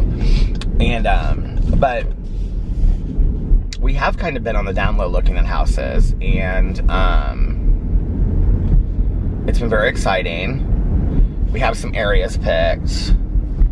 And we kind of did anyway, that we, like, areas that we were looking at. I would love to be right in South Beach, but that's just not realistic. It's just too expensive. And as much as I like that Brickell area, which is one of the areas that we looked at, I just don't know that we can afford that. Like, I just think, I mean, I just don't want to be house poor. For a second home, you know, that we're not going to be in all the time. And it's not really in an area that you could Airbnb it. I mean, you could, but I don't know that. I don't know. And that's not really what I want to do with a place anyway. Like, if I have my own second place, like, I want to have my own second place that I can go to whenever I want.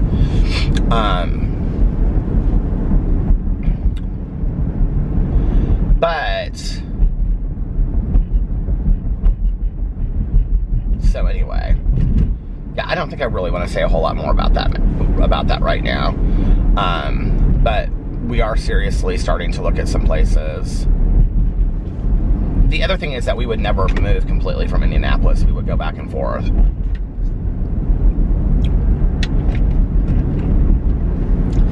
PB had a great day today. He was weird. I don't know if maybe it's the weather and now he's used to it or what, but he woke up today and what is this sandwich called? It says, is it called a Pilgrim? And it's like all turkey. The Pilgrim it is. And it's like, oh, a Thanksgiving feast in every bite, and it's cranberry sauce and turkey, and at the Get-Go gas station. They should sponsor my channel, the Get-Go, for me sending people to go eat their Thanksgiving feast sandwich. See, that's like something that sounds good if I wasn't a vegetarian. But like turkey almost sounds worse to me though than a cheeseburger, in all honesty. PB did great today. I think he coughed like once the entire day, and he was super active, and he was running around in the backyard. I don't know if maybe he's just, now it's 34 degrees, that's so weird. Maybe he is just used to the weather. I think what happened was the night before I had felt bad for him because he just seemed so hungry, and he doesn't like that food. So I gave him like a huge plate of Boo and Tucker's food, and he literally ate it down in like 2 seconds. And I think it just made him sick. I think like he was like his little stomach couldn't handle it. And I thought I was doing something right, you know. He just hates that food that he eats. Like, he hates it. Like, tonight we put it down and he wouldn't eat it. And you know what was so funny was, I stood in the kitchen finally and I was like, Pee-Pee, I was like, that food is perfectly fine. You need to eat your food, Pee-Pee. And he looked up at me and then he started eating the food. When I stood right there, he ate it. Like, ate it. And, like, not like just nibbled around it, but like he ate it. But then he did that for like 5 minutes and then he looked up at me and he like walked away. And like half the plate was left. I was like, damn it, Pee-Pee.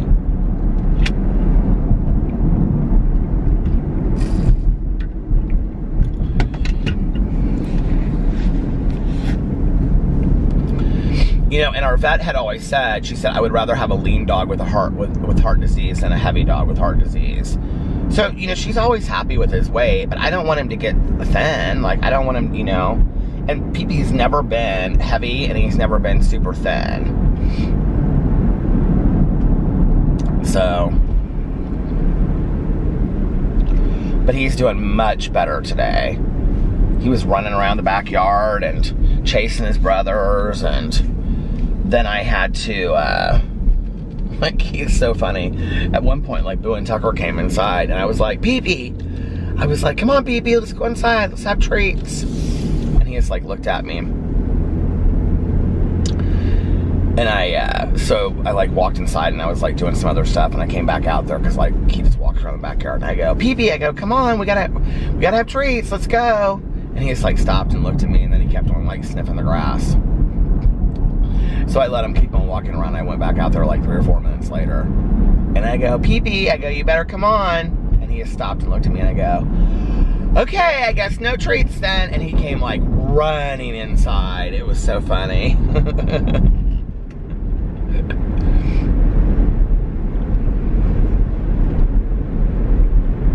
It's so weird, you know, like Alex said to me yesterday, he said, I'm starting to worry that maybe Pee-Pee is starting to wind down. You know, that they, because like a lot of what we've read, I need to stay off those articles, but like, my vet always tells me that. She's like, every situation is completely different. Do not read articles about that stuff. But, you know, they'll say, oh, dogs with heart disease start to wind down and they get real lethargic at the end and they lose their appetite. You know, it's like, so I pick, you know, and choose symptoms that Pee-Pee has and put them all together and basically say, well, it's over, you know. And then I get real worried and real stressed out. And so Alex was like, yesterday, he was like, because Pee-Pee just didn't seem himself at all. And he was like, I think maybe he's starting to wind down. And Alex got real upset. And I was like, oh, I'm not ready for this. You know, I'm just not. I'm not ready for my life to change that drastically, I guess. And, I mean, we don't have any control, you know, over when pets go. I get so many, you know, comments in the comment sections from you guys. It just breaks my heart for you when you're like, oh my, you know, I lost my dog today, or and I always feel so horrible for you guys, you know. And I mean, I know it's a part of of life, you know, but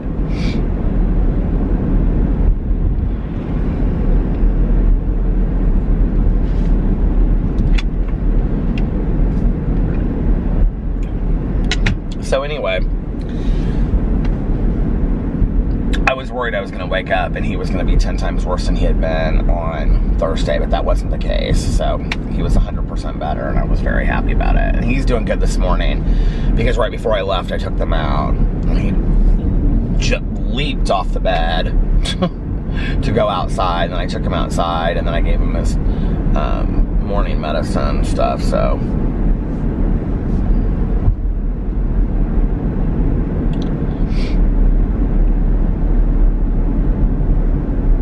anyway,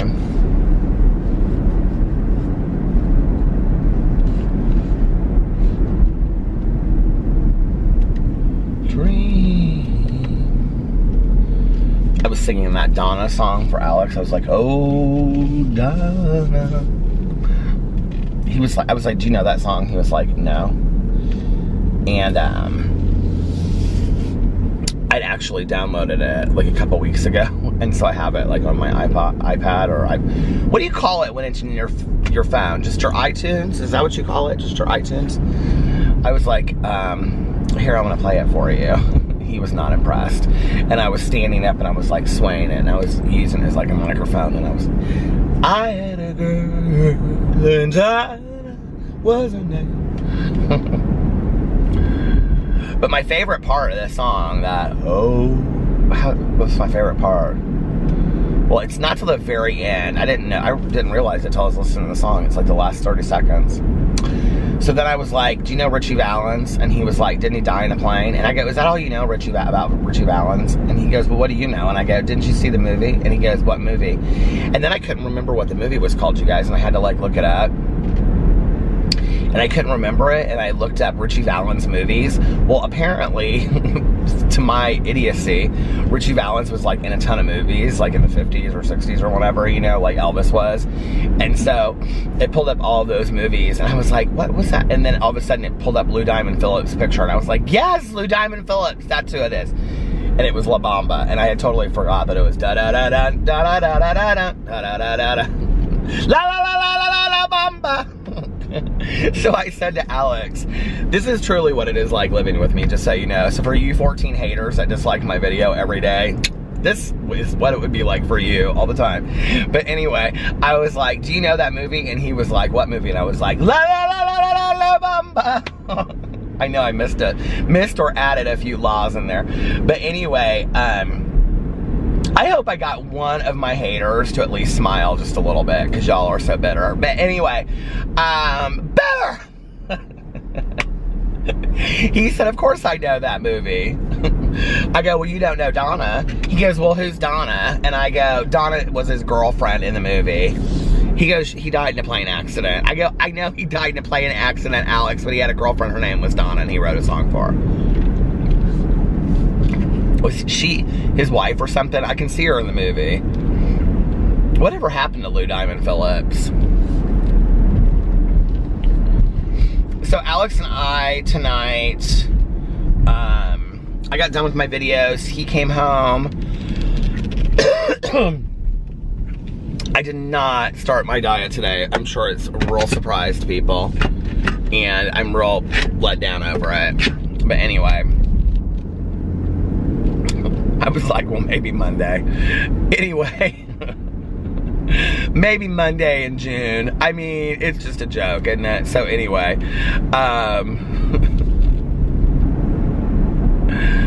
I got food, not healthy food either. I got Burger King. And so anyway, and sat there and ate, and he had all this chili, and we watched both episodes, the last 2 episodes of American Horror Story that we hadn't watched. It's so still on I was at the end and didn't even know it. It's so still on the lake this morning. But we watched both episodes of American Horror Story that we hadn't seen, and yeah, it was good.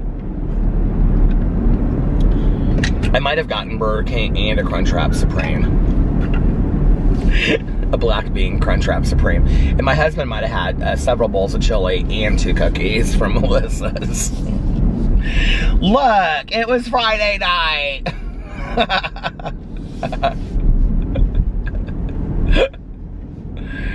Anyway.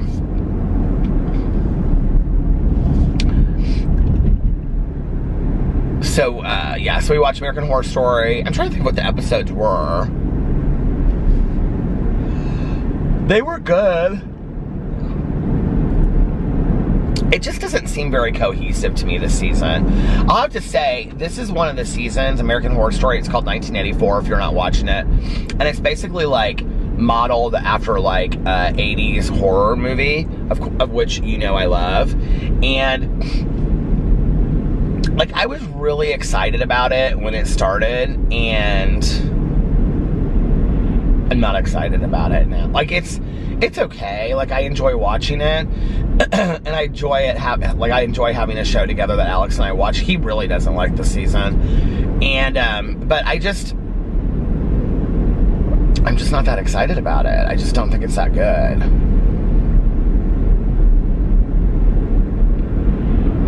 I find myself talking about other stuff. Like we were sitting there, we both love Billy Lords, I think is her name. And so he was like, he said something about her tonight. And I said, I love her. I said, she's fantastic. She was in Scream Queens too. And he was like, she just came out of nowhere. And I said, she's one of the richest women in Hollywood. And he goes, what? And I go, she's one of the richest women in Hollywood. And he said, we have this argument every time, he forgets who she is. And he goes, from doing Scream Queens in this show, no, she's not. And I go, her mother was Carrie Fisher, and her grandma was Debbie Reynolds. I don't know why I can always never remember it's Debbie Reynolds. And I said, I think she and her brother split the inheritance or something like that. Or she and Carrie Fisher's brother split the inheritance or something like that. And he was like, really? I was like, yeah. I go, Carrie Fisher, Princess Leia from Star Wars. He's like, I know. He was so cute tonight. Alex had all the dogs around him. But then because all the dogs, Boo and Tucker were like right together. It was so cute. But because so he sits down and then he puts a blanket over his lap. And then the dogs like all sit on the blanket around him. But then he thinks that is a reason to have me go get him things. So he was like, I have some sprees in there. But he said they were sweet tarts. He was like, I have some sweet tarts in there. Can you get those for me? And I went in there. And I was like, you mean sprees? He was like, yeah, sprees. Can you get me my sprees? I was like, yeah, sure. Then he was like, can you give me another blanket? Like, is there anything else you want me to do? Because you can't get up. He's like, I have the dogs. He kept on going, I have the dogs. Oh, man. I met a girl.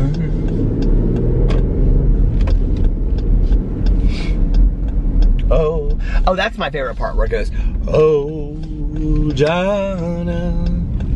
But that's at the very end, in case you want to know. It's like literally in the last 30 seconds.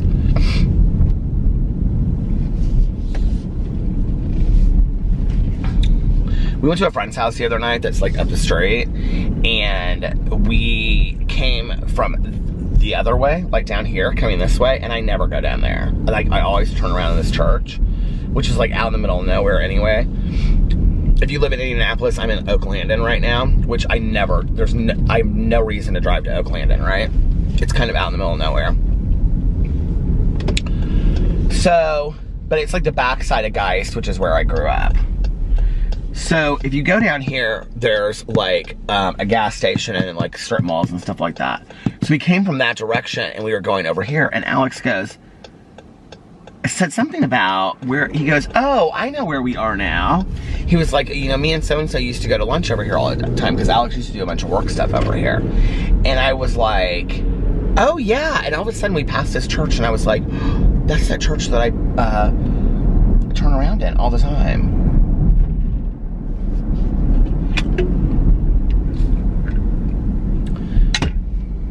It's at 800. The street is 800. Like 800 North or something. I can't see what it says. 800 Northwest or something. And I thought it said Boo on it. I was like, oh my God, it's Boo Street. That's so hilarious. And all of the corn is gone out here. Whenever I tell Alex so, like, I'll be like, oh yeah, I vlog out here. And he'll be like, you vlog out here? And I'm like, yeah. And he's like, you come out all the way out here and vlog. And I'm like, yeah, where do you think I vlog? Around our neighborhood? Like 200 times or something? I just got the biggest craving for a Dr. Pepper. I don't even know why. Doesn't that sound so good though right now, a Dr. Pepper? You're probably like, no. Why would you just randomly think of that? Because I do. It sounds delicious to me. I want to get a bunch of Christmas candles and Christmas stuff. I don't know when I want to put up the Christmas decorations this year. Well, really, it's just my little tree. But I might buy some other things this year and put it up too. But I don't want the house to be too cluttered. Although the other day I said to Alex, did he bring it up or did I bring it up? Because we were talking about getting new sheets. I love that comforter. I love so much. We might need to get like another one in a different color or something, so that when we clean them, we can just put the new one on. But he said, I was thinking about getting some new sheets, and I said, do you want to get another pair of sheets? Because I really liked that brand of jersey sheets I got. And that's what I meant. And he was like, yeah, do you want to get flannel? And I go, flannel? And he was like, I haven't had flannel sheets in forever, but I like flannel looking sheets that are jersey, you know? And he was like, yeah, you know, and because I had said to him, I said to him like a month or two ago, like, could we get some flannel sheets? Because I like how they look, and I think they're cute and masculine and stuff. And he was like, yeah, he was like, we can get some flannel sheets. And then the other day, he like mentioned it. He was like, are we going to get the flannel sheets? And I was like, well, we can.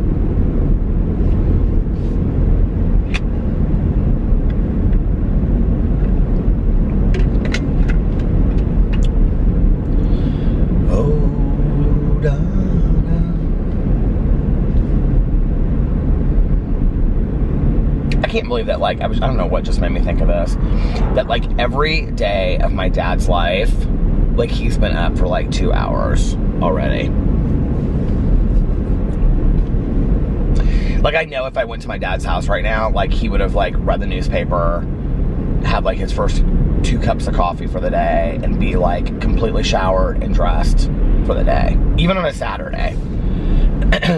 My dad was never like the type that, like, when he went into work, my dad is a super sharp dresser, and when I was a kid, he like went to Chicago and he got his suits from this store called Mark Shale in Chicago, and my dad always wore the coolest suits, like, in the winter, I just remember he had the most beautiful suits, and they were like, you know, all these tweeds, and, you know, and then he would have just really pretty ties, and he always just looked like a college professor, you know, at Yale or something like that. And he wears little round rim glasses and stuff. And so anyway, my dad, my dad loves clothes, and he's just, but like those kind of clothes, you know, he's just a sharp dresser. But you know how like some people, like I can remember like when I was talking to Caroline, my cousin Caroline, about her dad, my Uncle Dave, and she would say, you know, Dad every day, no matter what, gets up and he puts on like khakis and like a button-down collared shirt, you know? Well, that is not my dad.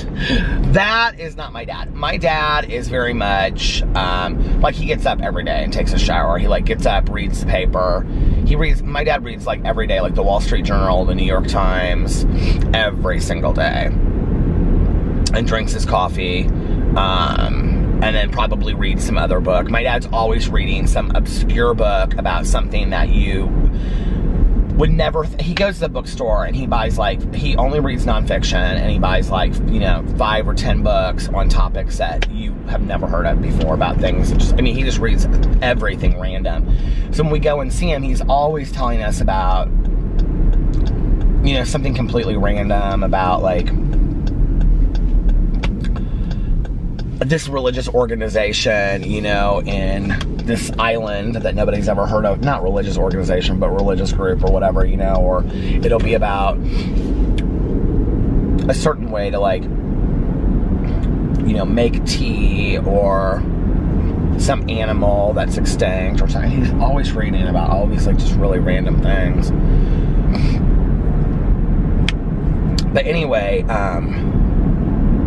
but like on the weekends, my dad would get up, you know, and he would, showered and ready, but he would always just, like, in the summer, you know, put on like shorts and a t-shirt. My dad always, so this idea of me collecting t-shirts wherever I go, my dad did it. And it wasn't so much like a thing that he collected. I wouldn't say that he collected them. He just always bought t-shirts wherever he went. So, like, you know, my entire childhood was filled with my dad. My dad has worn Patagonia since I can remember. And he always would wear these like grayish or khaki Patagonia shorts that were kind of like mid-thigh. But they were like sailor shorts, because, you know, my dad always was on a boat. And because he had his own sailboat, and then he just was always on sailboats. He did like a lot of like medical missionary work on sailboats and stuff like that. So then he would have a t-shirt on top of it that would say like Honduras or, you know, St. Thomas or something, you know. He had all these t-shirts, mostly from like the Caribbean, that he would wear. And that he would get grabbed in the airport or whatever, or some bar that, you know, like restaurant, like in these places.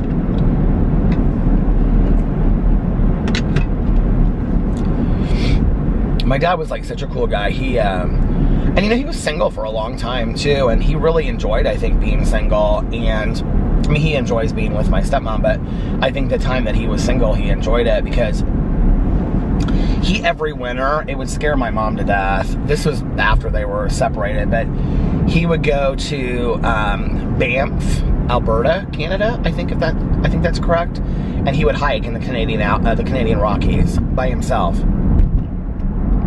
I have several t-shirts from when I was a kid that said Banff on them, and he did too. But he would hike there when he was a kid, or when I was a kid, by himself. He would go up there for like 2 or 3 weeks. He actually dated this girl for a while that he met up there, and she was from New Zealand, and she was like one of the editors on the movie The Man from Snowy River. But anyway,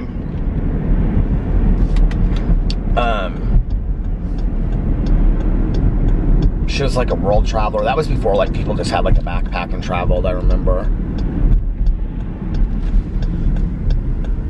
He was so excited. She came to like visit. She stayed for like an extended period of time, and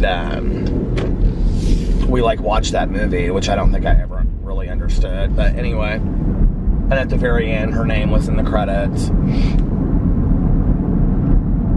But my dad, that was when he did a lot of traveling like that. That's when he did like a lot of the medical work, like in Honduras and places like that. My mom would be like, I can't believe that he's taking all these risks. That was when he went to the US Open. So, okay. My dad, so I come from a big tennis family. Like, my family loves tennis. So my dad went to the US Open one year, but he wanted to get like courtside. So he made up these, he bought a huge, my dad loves cameras, he always has. And so he had just bought this brand new Nikon camera, I think it was. And he had this like huge, what do you call it? Like neck thing. It was like this big, you know? And it was like one of these, it was like, this is in the 70s. This was like 78, right? And it was like, it looked like a camera strap, but that was like woven, like hippie woven, you know what I mean? It was very artsy and colorful. And he like grew a beard out so that he looked like just some like random photographer that was like, you know, and then he had these like jean cutoff shorts on, and like he has pictures of himself at his house, like, okay, and like these huge tube socks pulled up, and then he had on like just some t-shirt that said like St. Thomas or something on it, and he went with this huge camera, and he literally, I mean, this is back in the day, like today you couldn't do it probably, you know, but he made this like I can't, like Sports Illustrated or something like that. He made a press pass and laminated it. He laminated it and everything, and he went there and got courtside and literally got pictures of these guys courtside and at the US Open in New York City, and has pictures of him like, you know, down on one like, you know, knee like this, like taking pictures and stuff that people took of him. That's so funny that my dad did that.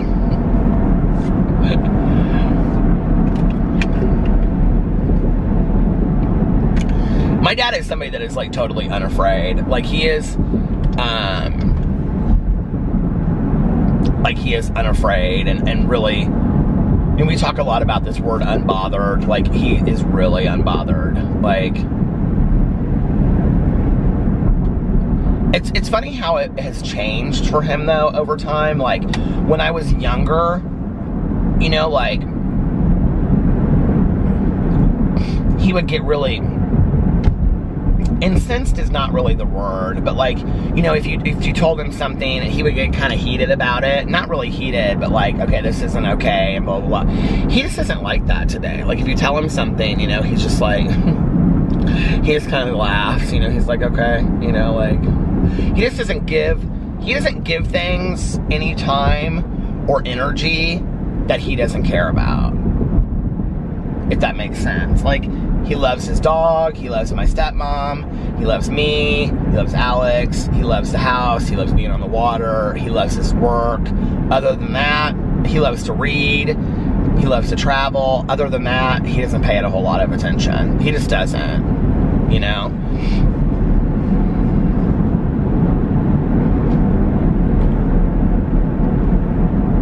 My jaw is hurting, I don't know why. Boo Radley is always the last dog to wake up, usually. Well, Pee-Pee has been the last couple days, but Boo Radley usually is. And Tucker's always the first one to wake up.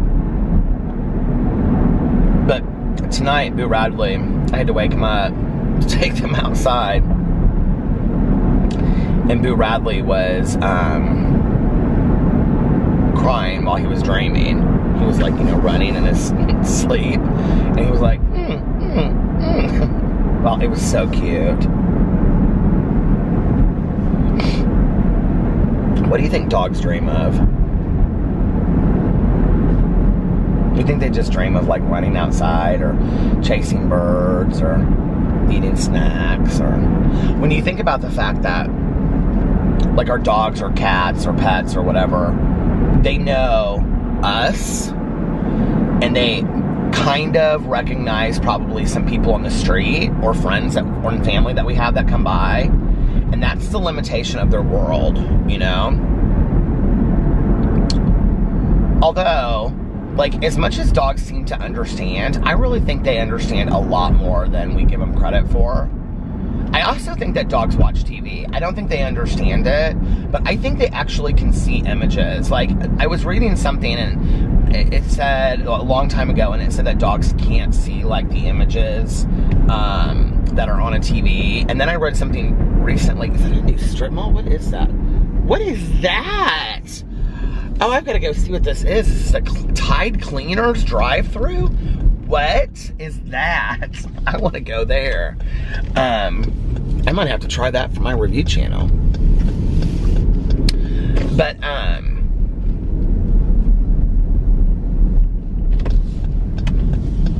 then I read something recently, and it said that dogs do know what is, this is like a brand new thing. It's kind of back here, kind of hard to get to though. That they do know, like when they're watching TV, what they're seeing. Which is funny because like our dogs watch TV. Boo Radley has no clue what's on that TV. But Pee-Pee kind of watches it, and he kind of goes like this and watches it, you know? Tide Cleaners. I don't get it. Drive-through entrance.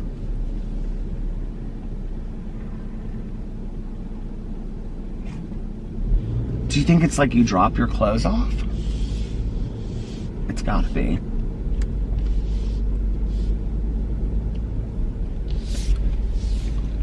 I'm gonna look it up because I wanna know. I wanna know if she really loves me.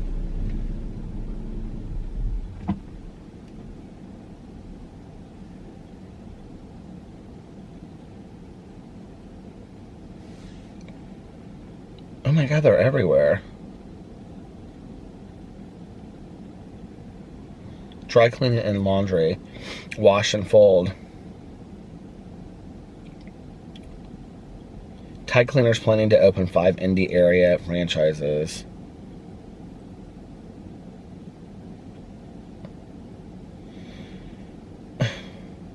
Why can't I get to the article?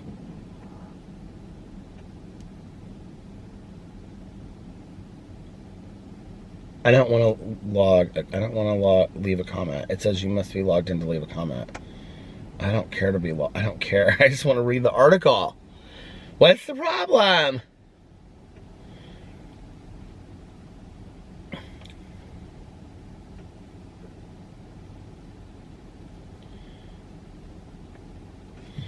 Tide Cleaners provides personalized washing, folding, dry, cleaning, and alterations. The future of laundry care, brought to you by America's #1 trusted brand. What are people going back to all of that? Like,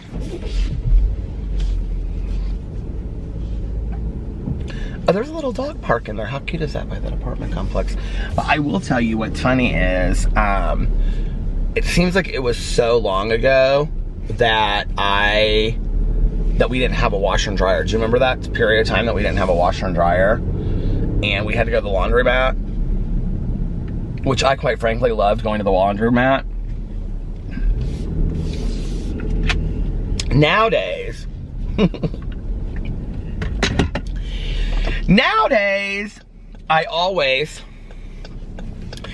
it seems like, well, I don't right now, because our washer and dryer is so fast that, like, I put a load of wash in and then I get it done and then that's it. But it seems like I do a load of wash like every single day. I do something. Whether it's towels and linens. Actually, I need to do towels. We have so many towels though. We don't have so many towels to clean. We have so many towels, period. So like we clean them and then we put them, you know, away. And then we have more towels that we bring out. Because we always buy towels. It seems like whenever there's like a sale, like on nice towels, like, well, Alex is good about that, about buying towels. I usually buy like the bedding and he buys towels.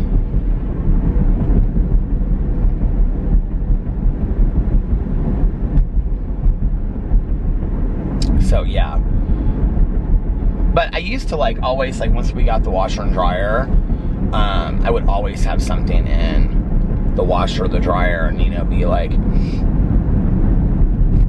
running it. I don't so much. I wonder if that place is open, that Brian's place. It's interesting to me that a lot of these like brunch places are not open at 5 till 7 on Saturday morning. I'm really kind of surprised by that. I think Patachou's open by now. It's at the end and I didn't know it. I said this was going to be short, and look, it ended up being long. I'm awake now. I don't think that I'm going to be able to go back to bed, which is fine, because then I can just make my videos for the day that I want to make and stuff. But, part of the problem is I don't know what I'm going to make my videos about just yet. Well, I could drive around and listen to my audiobook. God knows I need to do that, so.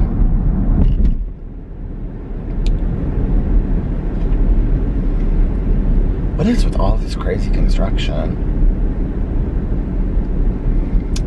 Anyway, I think I'm gonna get off here now and just make this a little bit shorter, and I'll try to vlog longer tomorrow, you guys. Oh my God, this huge detour. What does it say?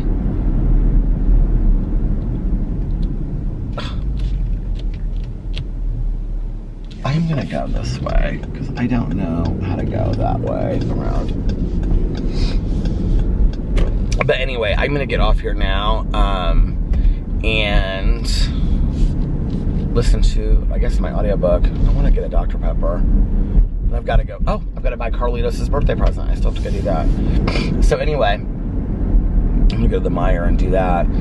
I hope you guys are having an amazing Saturday, unless you have other plans. But like I always say, do not have other plans. Enjoy your day, make the most of it. Do something today. Are you kidding me? This road is closed too. I feel like I'm stuck in the Twilight Zone. Anyway, do something today. Road closed to through traffic. Do something today that that you're gonna look back on and be proud of, or happy that you did. You're exchanging a day of your life for it. Life is not a dress rehearsal. And make sure that you look in yourself in the mirror. Back up. If nobody else has told you this today, I love you. Make sure that you look at yourself in the mirror every single day and you say to yourself, I love you, you are valuable, you are important. Important.